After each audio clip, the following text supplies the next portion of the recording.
Okay, today we're going to be talking about myth and modern art. Um, and I'm Brittany Terry, so hello. So, what we're going to be focusing on in modern art is the two-volume series Kill Bill by Quentin Tarantino.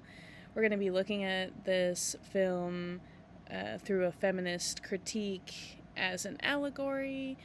We're going to discuss some of the symbolism and then the hero's journey and other themes. So, first, it's important to establish the feminist allegory so that we can understand the hero's journey within the story. So, this feminist allegory essentially is that all of the characters of the Deadly Viper assassination squad, which you see here on the bottom, represent different archetypes within the feminist critique. So we're going to dive into that in a little bit. We're going to talk about some other symbolism here, snakes, swords, and eyes, before we dive into that so that there's a little bit more context. So snakes, we've seen a lot of this throughout the term. It can represent death, destruction, evil, penetrating legless essence, and or poison. So in the context of this allegory and the story, snakes are representative of evil and undesirable things. Swords, a phallic symbol which represents power, protection, authority, strength, and courage. Metaphysically, it represents discrimination and the penetrating power of the intellect. So, throughout this allegory and throughout the movie in general, we see swords, katanas over and over and over again. Within the confines of this allegory, we're kind of looking at this as like a passing of power, and like an attainable or unattainable masculinity, in the brackets of the patriarchy. And eyes, this particularly comes into play with the character here on the right, Elle Driver. One eye in mythology tends to mean subhuman, divine, omniscience, superhuman, and it's usually negative, as we can see here with Elle Driver. Two eyes may be representing normality, both physically and spiritually, so maybe the balance between good and evil a little bit there. So now let's talk a little bit more about the Deadly Viper Assassination Squad as symbols. So here are our characters, our different archetypes of the Deadly Viper Assassination Squad. We have Vernita Green, codename Copperhead, O-Ren Ishii, codename Cottonmouth, Bud, codename Sidewinder, and Elle Driver, codename California Mountain Snake. So just for some introduction on who these folks are and their snake names, so obviously their association with snakes representing something negative, evil, or undesirable. So the first character that we'll talk about is Vernita Green. She's the first character that we see Beatrix kill in the films, because they're not really going in a chronological order. It's kind of all over the map. I'm assuming if you're watching this, hopefully you've seen it. So Vernita Green is representing a housewife archetype.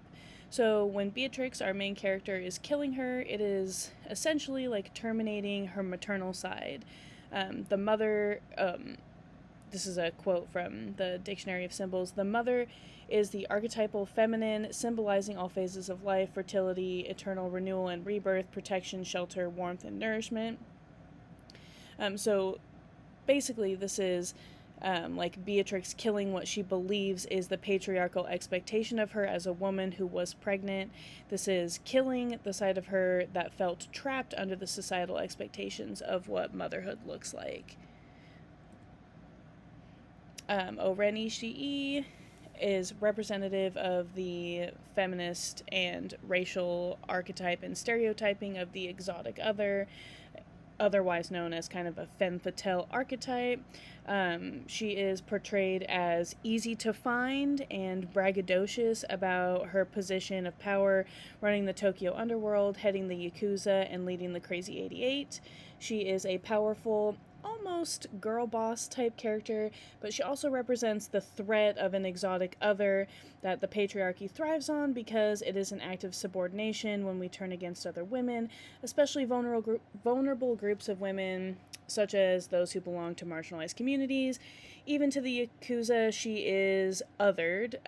There's a scene where boss Tanaka mentions her Chinese, Japanese American heritage, and it is expressed that it's undesirable.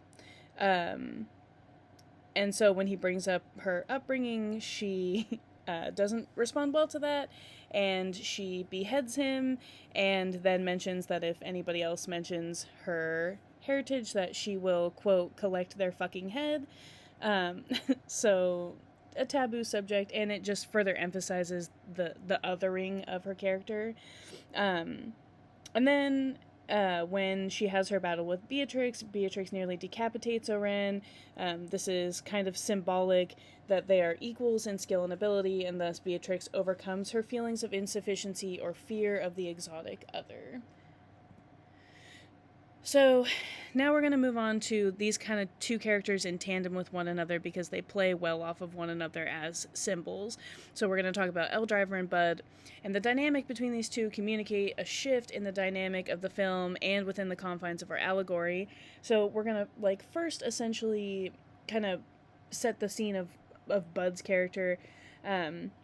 He does bury Beatrix alive for, quote, breaking his brother's heart. So I think that Bud represents the woman blaming or shaming or hating or woman discrediting aspect of the patriarchy. He notably has no respect for women, constantly referring to them as sexualized terms. He refers to Beatrix as a, quote, beautiful blonde pussy. So not high regards for women, especially not Beatrix. And when he buries her, he collects her Hattori Hanzo sword that she had specially made. Hattori Hanzo came out of 28 years off a blood oath of retirement to make the sword for her. So this is like a true symbol of power. And he takes it from her and tries to sell a otherwise priceless sword for $1 million to Elle. So he's essentially taking what she's worked for and earned and claiming it as his own. Typical male patriarchal kind of stuff there. And then we got to bring Elle Driver into this, right? Because she is trying to purchase the sword, and she plays a really distinct role in character because there are a lot of parallels depicted between Elle and Beatrix with statements like, quote, that shouldn't suggest that I don't respect you, or referring to the two of them as, our kind. But unlike Beatrice, she is incredibly obedient to Bill. She represents both the second-wave feminism idea of being better than a man at being a man and the subservient opposite of Beatrix. Elle kills Bud for his lack of finesse when trying to kill Beatrix, which is her imposing her superiority over him being the, quote, better man, because she essentially kills Bud because he was tactless in the way that he killed what she reveres as the greatest warrior of all time. Then he is, and this is marked with the swindle of the deal of the sword that is noted as the greatest sword a man has ever made, and that reasserts that Elle is striving to be a better man than men are, but she also serves as the antithesis of Beatrix because she has kind of taken the place of Beatrix when she leaves the Deadly Viper Assassination Squad, being that they share similar positions within the hierarchy of the Deadly Viper Assassination Squad. They both have an established father and lover dynamic with Bill, and so Elle represents everything that Beatrix is trying to escape from. So by snatching out Elle's last remaining eye and leaving her to die in the trailer with the Black Mamba, she is allowing Elle to fall to her own devices and simultaneously taking away the power that she has as a superhuman or subhuman. And in essence, she is killing the subservient need to both please men by trying to be better than men. And then Bill, okay, so obviously Bill is, his code name is the Snake Charmer. He clearly represents the patriarchy. His name being the Snake Charmer pretty clearly implies that he's in control of all of these snakes, also known as assassins, and he regards Beatrix several times as the most deadly woman in the world. Beatrix is likely described this way because Bill, who represents toxic masculinity and the patriarchy, believes that any woman who is not obedient to their male counterparts is a woman he cannot control, thus making her deadly to him, aka the patriarchy. So that just establishes our archetypes here. Before we really delve into the hero's journey. And for our purposes today, we're going to look at the Christopher Vogler's version, just because I looked at both that version and the Joseph Campbell version, and it felt like the Christopher Vogler version, which is kind of extrapolated from the Campbell version, fit a bit better to the story, mainly because, like I said earlier, the story doesn't really happen in succession. It's not chronological. It's all mixed up and out of order. So, and then there's, so many components of backstory before the hero's journey truly starts. So this felt the most fitting. So we're going to start here in the ordinary world. The ordinary world would be Beatrix being a part of the Deadly Viper assassination squad. This would seem like it is not an ordinary world, but to Beatrix, who is noted in the film many, many times as a natural-born killer, her ordinary world is part of the Deadly Viper assassination squad until her call to adventure happens when she finds out that she is pregnant. And she moves to El Paso to try to start a fake life for the sake of her child, giving up her true love, which is being an assassin, jet-setting around the world and earning mass sums of money, as Bill puts at one point in the movie. And so this is her call to adventure, marked by her pregnancy, and she is mentally refusing the call because she doesn't really want to live a normal life in El Paso. She, as you can maybe even see by this photo, really longs for this life with Bill and, jet-setting around the world and killing people. And so it is difficult for her to want that, and I believe in this moment there's probably a lot of contemplation of whether she should do this fake life, or if she should maybe just try to give being a mom and an assassin a shot. And so this meeting with the mentor is kind of a weird one, because when Bill comes to kill Beatrix, he inadvertently gives Beatrix the knowledge, or like missing piece, that kind of clears her conscience to be able to enact vengeance eventually.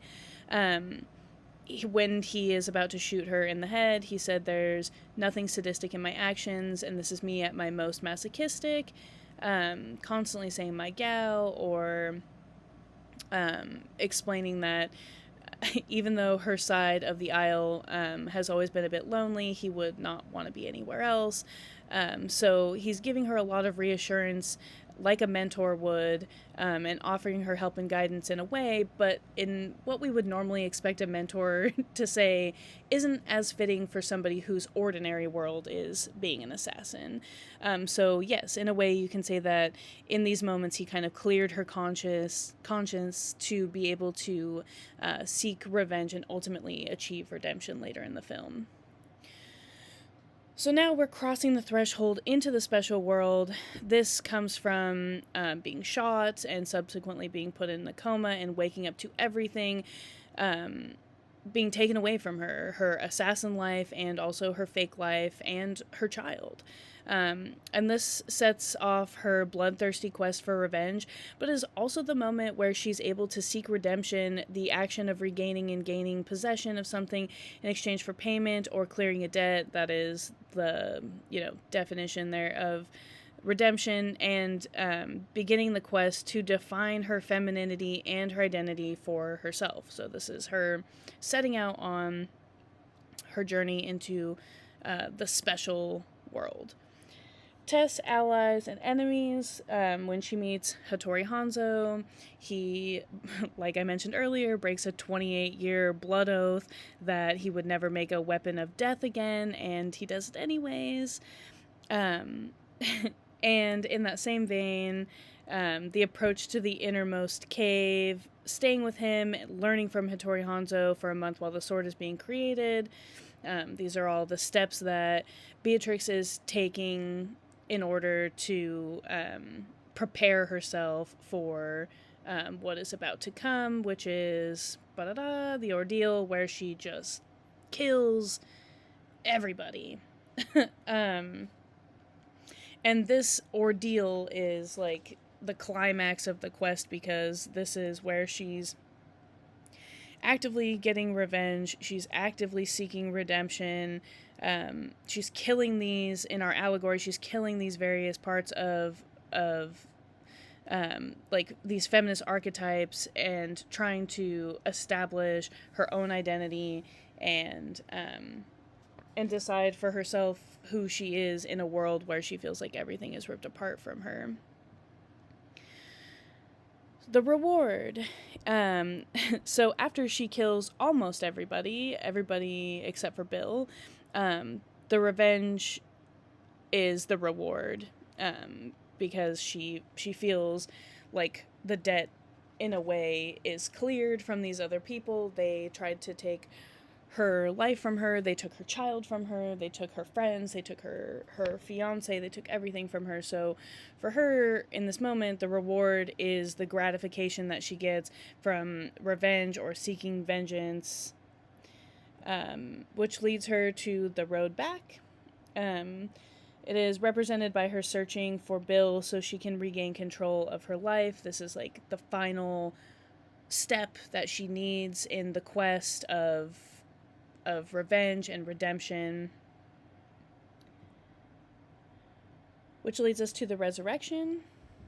Her seeing an ordinary life that Bill has established for Bibi because she didn't know that her daughter was still alive, but ultimately she decides to kill Bill because she knows that the life that he built is not safe and will always be under his oppression or his rule.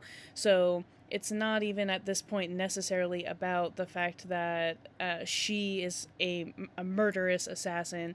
It's being ruled and controlled by Bill as a person. Like, he is the toxic aspect of all of this. And in order for her to actually gain any level of freedom or independence, she needs to end his life, for not only just the freedom of herself or ability to define for herself who she is, but also for the sake of her daughter. Which leads us to return with the elixir. So obviously she did not know that her daughter was still alive. Ultimately, her goal was to kill all of the people who were responsible for trying to murder her, taking her daughter away, etc., etc. And in a way, to me, this kind of relates a bit to like the Gilgamesh story, where he's on a quest for one thing and he ultimately ends with a magic elixir that is more than he probably could have hoped for. He envisioned a life where he is immortal and he lives forever, and that is his like claim to fame. And throughout the course of his journey, he learns that truly the only way to live an immortal life is to give back and establish like a name for yourself in a positive way, and do things like right in your community, etc., etc. And in that sense, it's very similar here, that, you know, she wasn't expecting to get her child back, or even know that her child was alive. And so the reward that she thought she was seeking, which was revenge, is actually not even the reward at all, or not even really the magic elixir. It's the elixir is having her child, and now also being able to define for herself and her child what being a woman is, what femininity looks like without the oppression of this like patriarchal overarching thing. So to surmise, getting her child and freeing herself from the patriarchal oppression she and her daughter Bibi would have been trapped in otherwise. She has technically re-entered into the ordinary world in the sense that she has returned to a life as an assassin, but her elixir in the form of her daughter is her ultimate freedom from Bill, aka the patriarchy's clutches. So she is free to redefine what she wants her life to be. This is marked by her speech in the end, right before she kills Bill, where she says, quote, before that strip turned blue, which is referring to her pregnancy, that she was, quote, Bill's girl, and that she would have done anything he asked for her. But as soon as that strip turned blue, she explains that her life was no longer going to be the same. She was on a new trajectory. So this is the completion of the hero's journey, and through this lens of this feminist allegory, we can absolutely assert that Beatrix is at the very least an anti-hero, fueled by revenge and the quest for redemption, but I personally would argue that particularly in this scope of killing these feminist archetypes, that she is a hero.